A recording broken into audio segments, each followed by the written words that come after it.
হাদির হত্যার পর গানম্যান পাচ্ছেন ২০ জন, আবেদন করছেন যারা। ইনকিলাব মঞ্চের মুখপাত্র উসমান হাদির হত্যাকাণ্ডের পর নিরাপত্তা পরিস্থিতি বিবেচনায় ঝুঁকিতে থাকা ২০ গুরুত্বপূর্ণ ব্যক্তিকে দেয়া হয়েছে গানম্যান। এ তালিকায় এনসিপির শীর্ষ নেতারা সহ বিভিন্ন রাজনৈতিক দলের ব্যক্তি ও বিশিষ্ট ব্যক্তিরা রয়েছেন।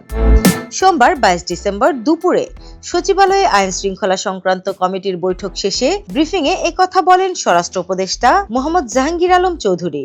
সূত্র জানিয়েছে, এই তালিকায় রয়েছেন অন্তর্বর্তী সরকারের সাবেক উপদেষ্টা ও জাতীয় নাগরিক পার্টির আহ্বায়ক নাহিদ ইসলাম, সদস্য সচিব আক্তার হোসেন, এনসিপির দক্ষিণাঞ্চলের মুখ্য সমন্বয়ক হাসনাত আব্দুল্লাহ, উত্তরাঞ্চলের মুখ্য সমন্বয়ক সার্জিস আলম, মুখ্য সমন্বয়ক নাসির উদ্দিন পাটোয়ারি ও সিনিয়র যুগ্ম সদস্য সচিব তাসনিম জারা।